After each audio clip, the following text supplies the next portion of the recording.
Hello mga beshi, pagka-uwi ko ng galing school, pumunta nga kami ni mama sa may pandayan. Hahanap nga ako na ibibigay ko sa mga teacher ko mga beshi. Nakakita na nga ako na ibibigay ko sa advisor ko. Nagandahan nga ako sa flower bouquet na may chocolate. Sa mga subject teacher ko naman, ito ang flower na may kisses yung bibigay ko. Bali, meron nga akong 7 teacher mga beshi. Binilang ko nga ulit, baka meron akong makalimutan. Nagdagdag pa nga ako ng 3 chocolate sa bouquet ni teacher. Pinaayos at pinalagay ko na nga din kila ate. Thank you po. Wala nga palang pailaw-ilaw sa advisor ko, kaya pag-uwi namin nilagyan namin ng ilaw. Sakto nga meron kami pailaw-ilaw sa may bahay. Yung mga kisses ko nga po pala na nabili may mga ilaw. Fast forward, tapos ko na nga lagyan mga besh. O diba ang ganda? Kinabukasan sumama nga si mama magatid sa school ko. Naka-makeup nga ako yan mga beshi dahil ngayon nga celebration ng Teacher's Day. Dahil sasayaw nga kami sa gym mga beshi. Dahan-dahan nga ako sumisilip, baka kasi makita ni teacher yung ibibigay ko. Inayos ko na nga din yung ibibigay ko sa iba kong subject teacher. Sinamahan na nga po ako mamagarap ng mga teacher ko. Si Sir Tristan ngayon una namin nakita. Happy Teacher's Day po Sir Tristan.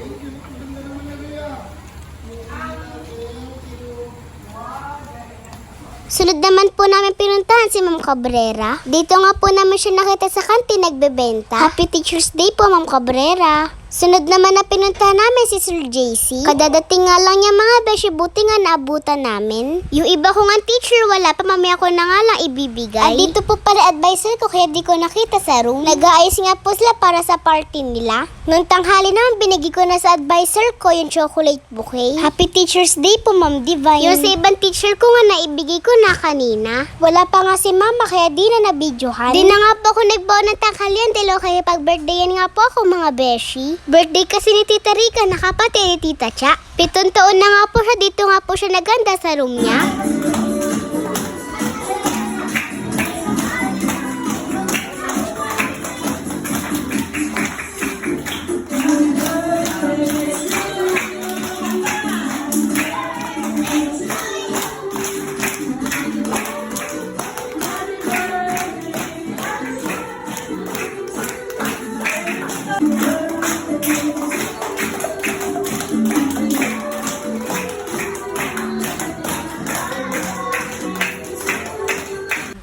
Pagtapos sa makanta ng happy birthday song, nag-wish naman si Rica. At binlo na nga ni Kendall niya. Binigyan na nga niya kami ng pagkain. Tara, kain po tayo mga beshi. Thank you po sa lahat ng blessings. Happy 7th birthday Rica, more birthday to ka. Mag-aaral ka mabuti, God bless. After ko nga kumain, inabot ko na yung regalo ko kay Rica. Di na nga din umuwi sila mama, dito na nga rin kumain. Dahil may Teacher's Day celebration din kami sa room namin mga beshi. Lumabas sila kay bibili nga po ako ng may share ko mga beshi. Bumili nga muna ako ng photocard at kurumi. Pagkatapos sumambay nga muna kami dito sa may pizza habang hinihintay order namin. 2 box na nga lang yung dinala ko dahil meron nga dadali mga klasiko. Baka kasi magpuro pizza na kami mga beshi. Meron pa ang bibiling pizza na kaklasiko. Sesto na nga lang binili nila Mami Princess. Dahil wala nga kaming inumin mga beshi. Naganap nga sila ni Mami Jane na malamig na sesto. Nakarating pa nga sila sa may 7-Eleven. Thank you po.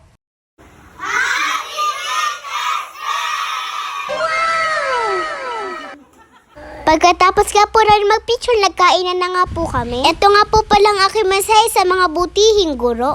Mga minamahal kong guro, walang hanggang pasasalamat po sa inyong sakripisyo, malasakit at pagmamahal sa aming mga pag-aaral. Mula sa aming pagkabata, kami ay inyong ginabayan at hinubog upang matutong magbasa, magsulat, magbilang at higit sa lahat sa tamang pag-uugali. Papahalagahan ko po ang lahat ng inyong binahaging kaalaman at karunungan. Patutunayan namin na kami ang pag-asa ng bayan. Muli, maraming salamat po mga minamahal kong guro.